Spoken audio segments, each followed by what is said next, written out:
Salut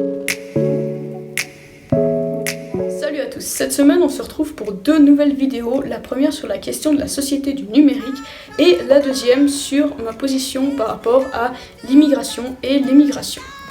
Alors, pour commencer tout de suite le premier sujet.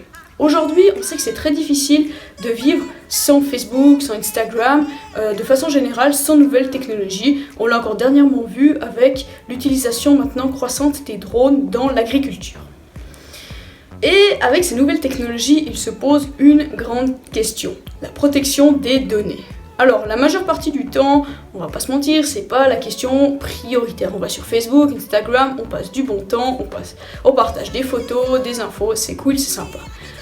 La plupart du temps aussi, ces informations sont principalement utilisées pour faire de la publicité ciblée, donc les conséquences sont pas dramatiques, un petit peu embêtantes, pas dramatiques. Là où ça devient plus marrant, par contre, c'est lorsque vous partagez des données sensibles, comme vos données de compte bancaire, vos données personnelles, mais très personnelles, par exemple, des photos de vous avec votre copain, votre copine, et que de charmantes personnes décident de s'approprier ces informations et les utiliser. Donc dans le cas où quelqu'un pirate vos données de compte bancaire, c'est rarement pour verser de l'argent sur votre compte. Bref, vous voyez où je veux en venir, c'est que à ce moment-là, on est très embêté. La Suisse, actuellement, elle se contente de reprendre des données sur la protection qui sont déjà utilisées dans d'autres pays, les États-Unis, l'Europe. Elle va rarement elle-même établir de nouvelles lois pour garantir la protection. Et je pense que c'est problématique. En Suisse, aujourd'hui, on doit pouvoir nous-mêmes construire nos lois pour protéger nos citoyens. Pourquoi ? Tout simplement parce que notre fonctionnement n'est pas le même que dans d'autres pays. Et si on ne se place pas en position innovante par rapport à ces problèmes, on va toujours subir la volonté des autres. Et à terme, ça risque de devenir très problématique. La Suisse se doit donc d'avoir un cadre légal fort pour protéger ses utilisateurs, mais également se poser en tant que leader sur ces questions relatives aux nouvelles technologies, principalement la protection des données. Ensuite, un deuxième point que j'aimerais aborder avec vous, c'est les nouvelles technologies face aux inégalités sociales. Donc, on sait que les nouvelles technologies, c'est vraiment un outil génial. Elles nous permettent, par exemple, de monter une boîte à son bureau. Pourquoi ? Parce qu'on a plus besoin de personnel, on a plus besoin de lieux où monter sa boîte. Elle peut vraiment créer de nouvelles opportunités, des trucs qu'on ne pouvait pas faire jusqu'à maintenant. Le problème, c'est que ça risque de créer une société à deux vitesses. Les gens qui savent très bien utiliser ces nouvelles technologies, qui vont y trouver plein d'avantages, et les gens qui ne savent pas les utiliser et qui, pour utiliser un langage un peu familier, vont se retrouver à la ramasse. Et ces personnes, ça va être de plus en plus difficile de suivre le marché de l'emploi. Aujourd'hui, on parle déjà d'analphabétisation numérique. Alors je vous laisse imaginer dans 30 ou 40 ans ce que ce sera. Pour ça, j'ai différentes solutions que je peux proposer.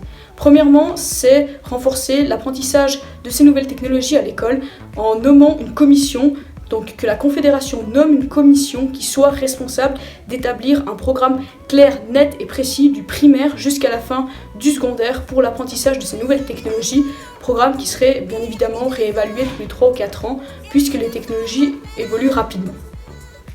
Alors je vois déjà venir l'argument qui va dire oui mais les programmes scolaires sont très chargés, on ne peut pas se permettre d'augmenter le nombre de branches. Et c'est pour ça que je pense que ces nouvelles technologies doivent être intégrées au sujet classique, typiquement français, maths, allemand, économie, sciences, bref. Pour vous donner un exemple, un travail en économie, ce serait l'opportunité de comprendre comment fonctionnent certains outils type Excel. Un travail de recherche en histoire serait la possibilité d'aborder la question des fake news, de la fiabilité d'informations. Bref, vraiment réfléchir avec ces nouvelles technologies et vraiment les intégrer au programme pour éviter qu'on se retrouve dans une espèce de politique de l'autruche où on a conscience que ces technologies sont là, mais c'est un espèce de truc gris où on a peur de vraiment plonger dedans. On fait que repousser le problème plus loin jusqu'au jour où le problème va vraiment nous exploser à la figure. Pour diminuer aussi un petit peu cette zone grise, on pourrait aussi explorer, comme je l'ai déjà proposé dans d'autres vidéos, la possibilité des certifications. Le problème aujourd'hui, c'est que si on veut se former dans ces nouvelles technologies, premièrement, c'est un petit peu la jungle. On ne sait pas par où commencer, quoi étudier et à quoi ça correspond. Si on avait des certifications claires, ce serait beaucoup plus facile de plonger dedans et vraiment de s'instruire. En plus, ces certifications, elles offriraient, comme dans le cas des jeunes qui s'investissent en politique, une plus-value sur le marché de l'emploi et permettraient vraiment de familiariser ces utilisations dans le monde de l'emploi pour des jeunes et des moins jeunes.